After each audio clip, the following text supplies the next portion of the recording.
Culmina la cumbre de paz en Suiza con una declaración conjunta que fue rechazada por 12 países invitados. Al final de la conferencia, Volodymyr Zelensky dijo que no puede haber paz sin integridad territorial. En tanto, Rusia advirtió que no descarta una salida negociada a la guerra, subrayando las dificultades de su enemigo en el frente. En Gaza, Israel anunció lo que denomina pausas tácticas diarias en su actividad militar en algunos de los puntos fronterizos del enclave para permitir el ingreso de ayuda humanitaria, pero aclara que seguirán los combates en Rafah a medida que la cifra total de muertos palestinos supera los 37.000. Tenemos reporte. Y en Francia ya cerraron las inscripciones de candidaturas para la primera vuelta de las elecciones legislativas anticipadas del 30 de junio. Los expresidentes reaparecen en la escena política al tiempo que los candidatos de la izquierda y la extrema derecha hablan de sus propuestas. ¿Qué tal? Bienvenidos a una revisión de las noticias en France 24. Soy Francisco Velasco de la Fiori y es un gusto estar con ustedes. Terminó en Suiza la conferencia de paz para Ucrania de 2 días, en la que participó casi un centenar de delegaciones sin Rusia ni China incluidos.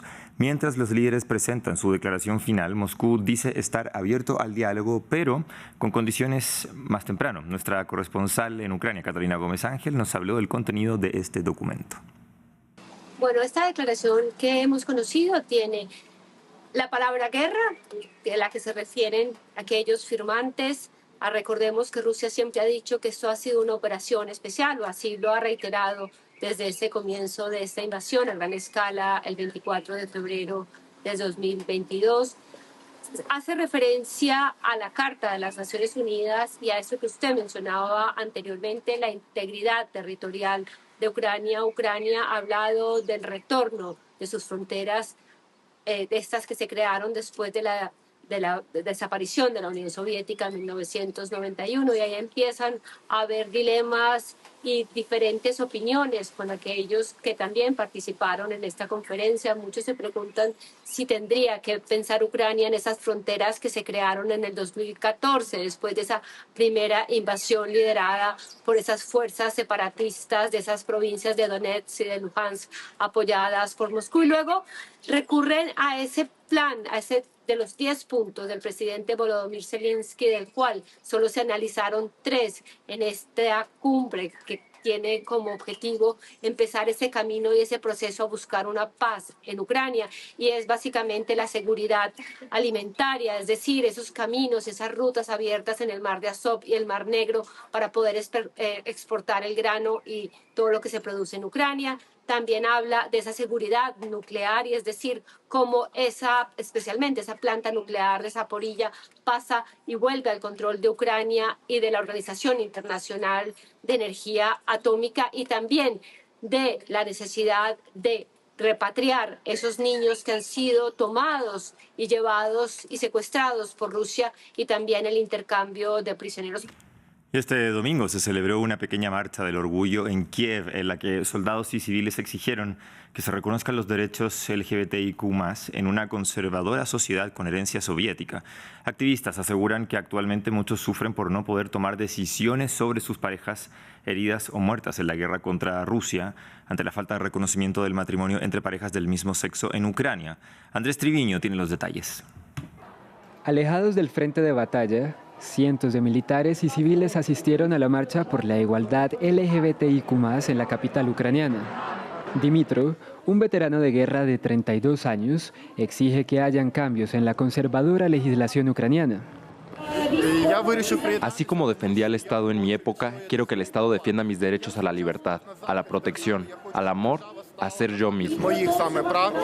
Ni la lluvia ni la guerra en curso fueron impedimento para salir a las calles, siendo la primera marcha del orgullo en Ucrania desde que inició la invasión rusa a gran escala en febrero de 2022, en la que los asistentes hicieron 2 peticiones.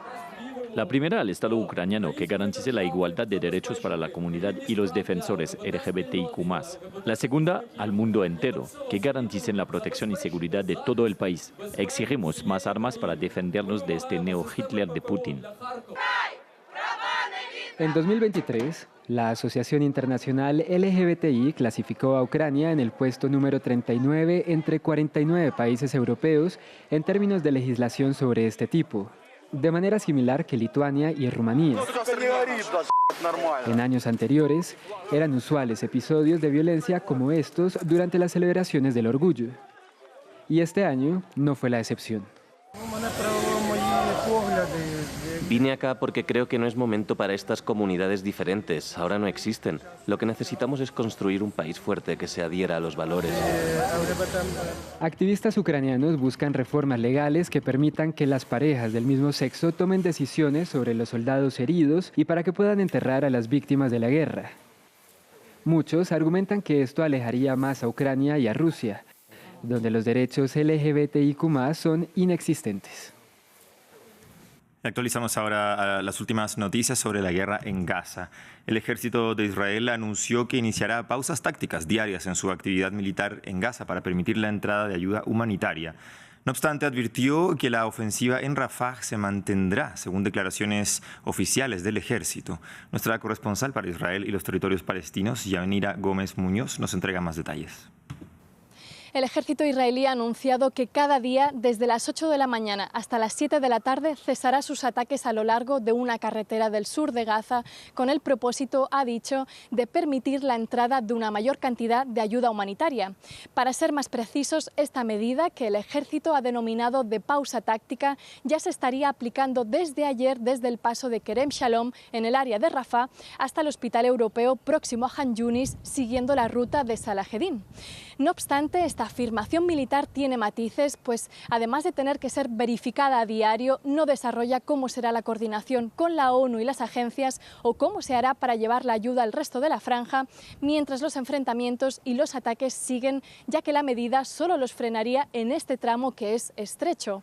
De hecho, las fuerzas hebreas han tenido que aclarar en Israel que esto no es un cese de los ataques en el sur de Gaza y que el Comando Sur está tomando medidas para cumplir con el gobierno y su petición de facilitar más ayuda por la presión internacional, luego de que la oficina de Netanyahu diera a entender a la prensa que se enteró de la medida como los demás y que Netanyahu la tachó de inaceptable. Aunque internamente se habría aclarado que la invasión de Rafah continúa, el hecho de que ni el primer ministro aprobara la medida o, como ha trascendido, que ni el ministro de Defensa Yoav Gallant la conociese, aviva las desavenencias con los ministros radicales del gobierno de coalición. En medio quedan los civiles palestinos que con el pasar de los meses siguen sufriendo y viendo cómo se generaliza la hambruna, la falta de agua y medicinas.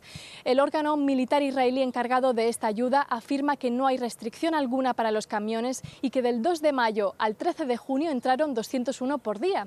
Pero según la Oficina Humanitaria de la ONU, casi en ese mismo periodo recibió 68 camiones de media al día, que son menos de los 500 que se necesitan con urgencia en una Gaza en la que, como denuncia la ONU, la ayuda se está acumulando en los cruces y no llega a la población de Gaza.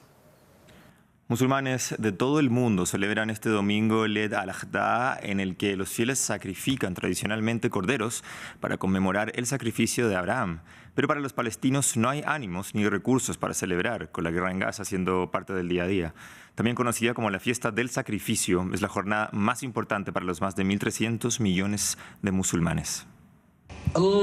En medio de las ruinas de casas y edificios destruidos, aquí en el campo de refugiados de Jabalía, estos gazatíes rezan para el Eid al-Adha, la segunda gran fiesta musulmana. Pero como la guerra en el enclave se prolonga por 9º mes, muchos no tienen ganas de celebrar.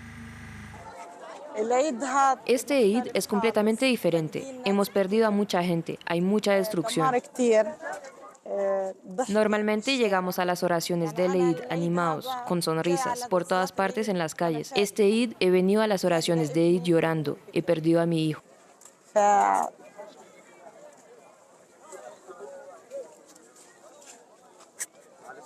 Los gazatíes, como los musulmanes en todo el mundo, normalmente realizan sacrificios rituales como parte de la festividad, pero en medio del conflicto la situación humanitaria empeora. ¿Cuál Eid? Este no es un Eid. El verdadero ocurrirá cuando volvamos a nuestra tierra, cuando la guerra acabe y estemos reunidos. Este no es un Eid. Desafortunadamente, en este momento no tenemos Eid. Tenemos destrucción, tenemos exilio y estamos muy solos. Los combates han desplazado a la mayor parte de la población, como Ranin Masfran, que se refugia en esta escuela financiada por la UNRWA, la Agencia de Naciones Unidas para los Refugiados Palestinos. Mientras no haya seguridad para nosotros, no habrá Eid. La sensación de seguridad ha desaparecido para nosotros, nuestra casa, lo más valioso que teníamos. Cuando perdimos nuestra casa, lo perdimos todo. El domingo, el ejército israelí anunció que realizaría pausas tácticas diarias de 11 horas, pero la decisión no equivale al alto al fuego reclamado por la comunidad internacional. El ejército añadió que continuarán los combates en Rafah, porque según afirman son necesarios para erradicar a las brigadas de Hamas remanentes. Continuamos ahora desde Francia porque ya se cerró el plazo para presentar las candidaturas a las elecciones legislativas anticipadas.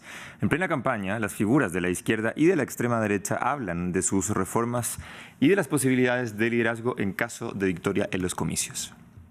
A largo plazo, por supuesto, vamos a privatizar el audiovisual público para generar ahorros. No vamos a hacerlo de un día para el otro. Evidentemente con un pliego de condiciones porque deseo que todas las antenas regionales de la televisión francesa puedan conservar la especificidad territorial, la vinculación al territorio. Esta es una especificación. Obviamente no se hace en 24 horas. Les gens ont répété pendant des jours et des jours que j'étais clivant, on m'a accusé de tout et n'importe quoi. Me han acusado de todo, incluso de antisemitismo. Así que la situación es diferente para mí. Yo nunca seré el problema, siempre estaré del lado de la solución. Si creen que no debo ser primer ministro, no lo seré. Y lo digo muy tranquilamente. El partido político que constituye la coalición debe tomar la decisión correcta. Premier ministre, je ne le serai pas. Et je le dis très tranquillement, c'est au parti politique qui constitue la coalition de prendre la bonne décision. Y en el mismo tema, la campaña de cara a los próximos comicios en Francia se ha convertido en escenario para que expresidentes reaparezcan en la escena política. Uno que busca revivir en el mapa electoral, otro que da su opinión e incluso uno ya fallecido cuyo legado quieren aprovechar sus seguidores para convencer a los sufragantes de no votar por la extrema derecha. Veamos. François Hollande, el expresidente francés, está de regreso. El socialista, que decidió no buscar una reelección en 2017 debido a niveles récord de impopularidad, ha vuelto a ser el centro de atención, luego de presentar de forma sorpresiva su postulación para las elecciones parlamentarias del próximo 30 de junio. Tomé esta decisión porque la situación nunca había sido tan grave en nuestro país. La amenaza de la extrema derecha nunca ha sido tan tangible. El Partido Socialista ya tenía un candidato, pero se retractó y en pocas horas validó el nombre de Hollande en la lista, con los votantes divididos. Se fue después de un gran fracaso. Tiene razón de involucrarse. Todos están reaccionando a lo sucedido. Otro expresidente, Nicolas Sarkozy, también ha regresado, no para postularse, sino para criticar a Emmanuel Macron. En una entrevista, quien fue presidente entre 2007 y 2012, dijo que la decisión del actual mandatario de disolver el Parlamento puede hundir a Francia en el caos.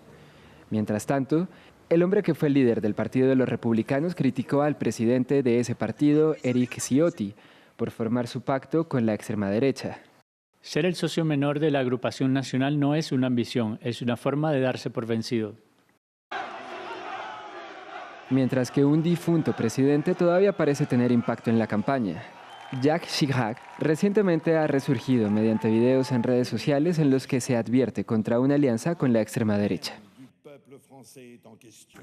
Este domingo en Hamburgo la policía disparó y detuvo a un hombre que amenazó a la policía a la salida de un bar. Según las autoridades, el sujeto estaba armado con un artefacto incendiario y un pico con el que se abalanzó sobre la policía, quienes procedieron a dispararle en la pierna para luego detenerlo. De acuerdo con las autoridades, se trataría de un hecho aislado que no tiene relación con la Eurocopa que se juega en Alemania, donde la cuestión de la seguridad preocupa cada vez más. Escuchemos las declaraciones de la portavoz de la policía de Hamburgo. Sí, partimos de la base de que se trata de un caso aislado, es decir, desconectado del fútbol. Evidentemente no tiene ninguna relación con el fútbol, pero se trata de un delincuente individual. Y en este sentido no veo ninguna amenaza en absoluto ni ningún impacto en encuentros deportivos. Cerramos así entonces este bloque de noticias. Continúen en France 24 y también en nuestras redes sociales con esta programación. Ya regresamos.